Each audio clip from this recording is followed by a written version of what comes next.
Hola, ¿qué tal, colega? Les saluda el ingeniero Gabriel Pantoja de Design Modeling DG. En esta oportunidad vamos a hablar un poco o una bitácora de lo que fue el desarrollo del proyecto de tanque elevado y una cisterna enterrada, tal cual como se los prometí.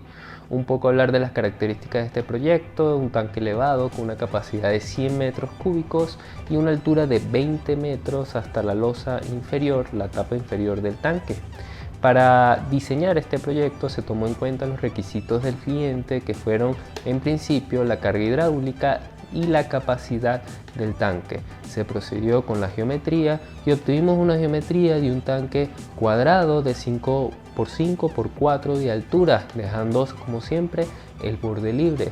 Se procedió con el diseño en SAP 2000, donde diseñamos y calculamos dicho tanque a través del método de Hafner, ingresando las fuerzas sísmicas. La masa, cuando tiene un movimiento oscilatorio, es decir, un movimiento vibratorio, cuando viene una fuerza sísmica, hay dos tipos de comportamiento esencialmente. Una masa impulsiva, es decir, en la parte media inferior del tanque, la masa se vuelve completamente rígida y se mueve con las paredes del tanque, y una masa convectiva que se encuentra desde la parte media hasta la parte superior del tanque, la cual simula el oleaje al momento de la vibración del tanque. Entonces esto es muy importante porque hay que simular a través de elementos en el IN, que son elementos de resortes como tal, los cuales se simulan de en la geometría del tanque como tal. Adicionalmente se da la presión estática de la fuerza del agua, un diagrama triangular, y la presión de fondo. Adicionalmente tenemos las cargas normales, las cargas estáticas, la carga muerta, el peso propio de los elementos, y así como el peso propio de los elementos tenemos también una carga en la tapa superior, una carga de mantenimiento y una carga que podemos obtener en las vigas de amarre del soporte de la estructura, que simulan las escaleras y otros elementos que podamos tener.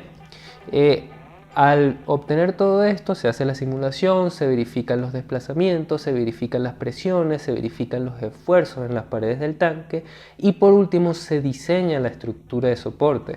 Principalmente cuando tenemos tanques elevados, rectangulares o cuadrados, la geometría como tal son columnas de soporte, los elementos verticales, y para darle rigidez a esta estructura de soporte que es tan fundamental, tenemos como tal las vigas de amarre. El diseño de las columnas, un diseño a flexo-compresión que todos conocemos, y el diseño de las vigas, un diseño principalmente a flexión.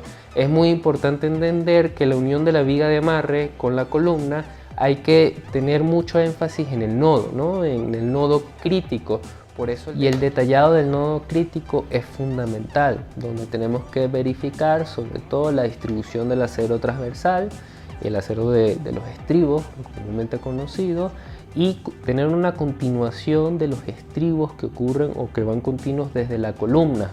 Siempre los estribos van continuos de la columna y los estribos de la viga a la cara de la columna, con los correspondientes espaciamientos de los códigos internacionales, código ACI específicamente, o en nuestro caso lo que nos indica nuestra normativa ecuatoriana de hormigón armado. Finalmente, luego hacer el diseño de los elementos, incluyendo también el muro de hormigón armado, con las presiones que se comentaba, hidroestáticas e hidrodinámicas del agua, del comportamiento del agua. Luego se hace el diseño de la losa de fondo, que tiene principalmente el peso del agua, y la losa superior, que no tiene tanta carga, sino la carga de mantenimiento, pero sobre todo debe verificarse las deflexiones máximas y que no tengamos problemas con punzonamiento.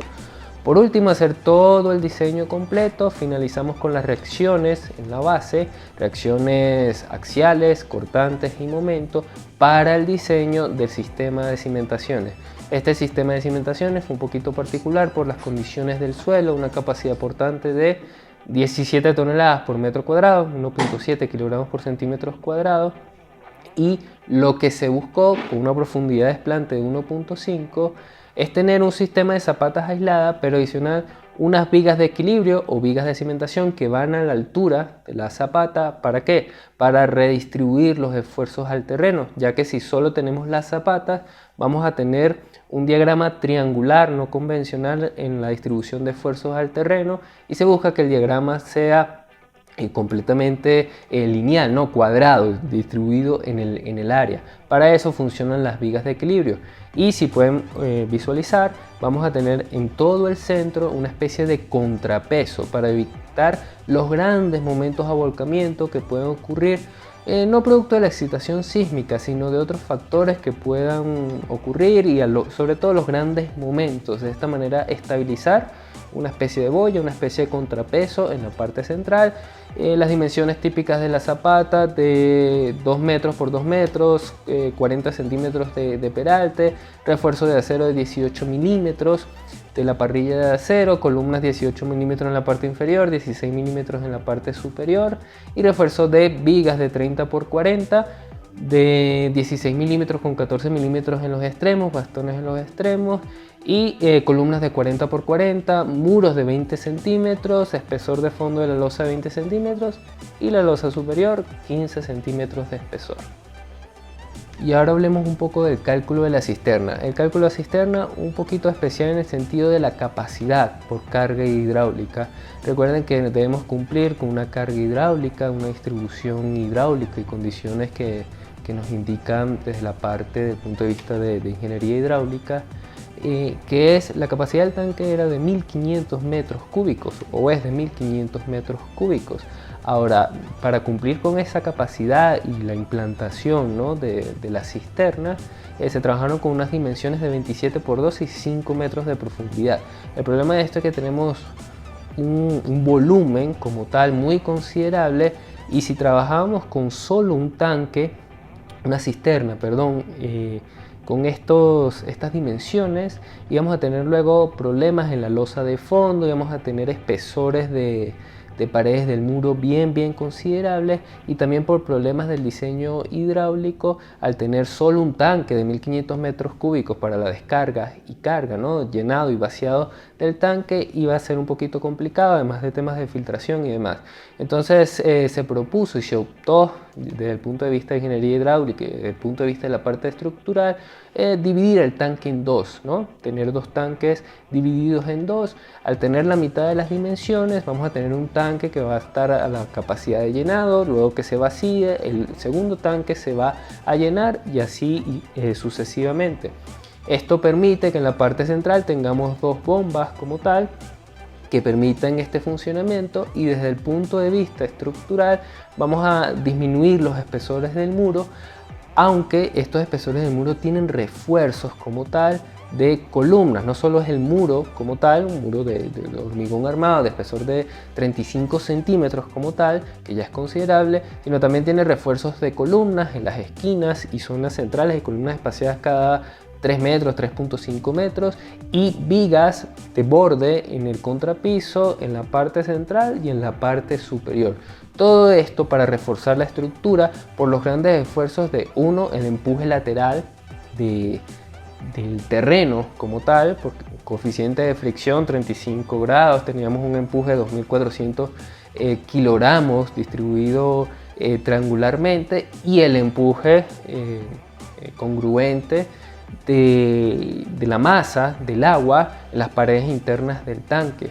Entonces estos empujes realizaron este refuerzo estructural y un contrapiso de 35 centímetros que necesitó refuerzo en las vigas de borde, distribuidas no solo en el borde sino en la parte central, evitar deflexiones, punzonamiento y demás.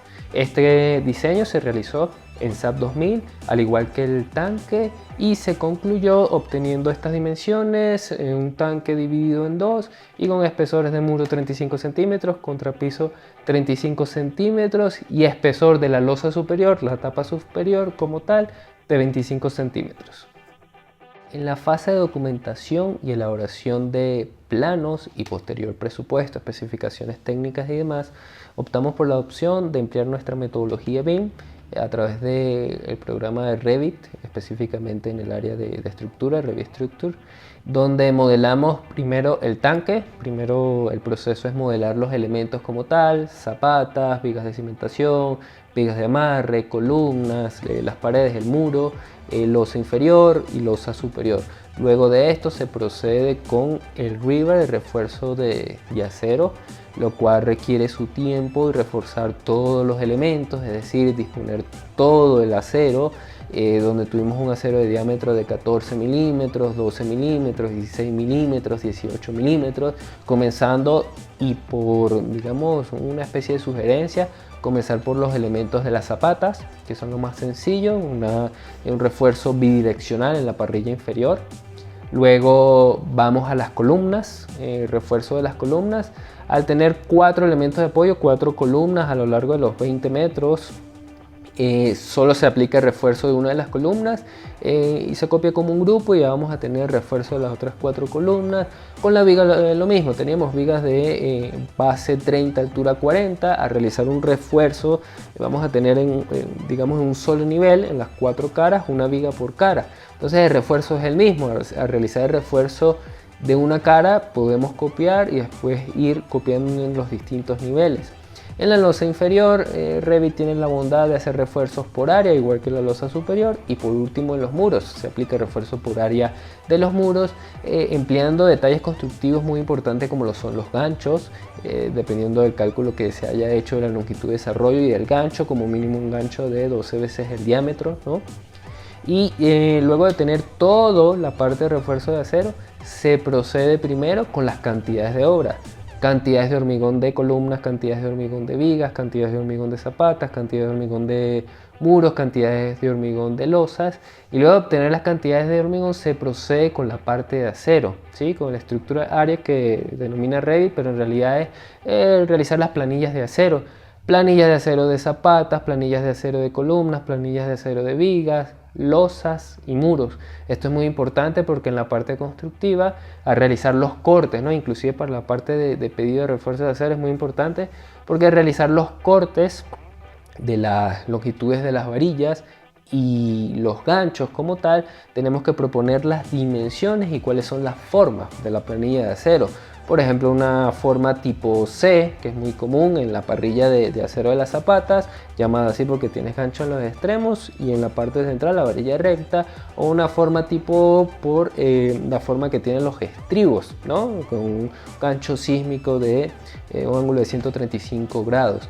Luego de esto y obtener todas las tablas de cantidades, procedemos con los planos, los cuales por recomendación, antes de entrar directamente con los planos, es muy importante tener un esquema o tener muy claro en mente cuáles van a ser los planos, cuáles van a ser las vistas, cómo se van a disponer. Por recomendación, primero un plano con las elevaciones, planta, la disposición general, un isométrico del tanque. Esto ya al momento de la lectura del plano deja en claro cómo es la estructura.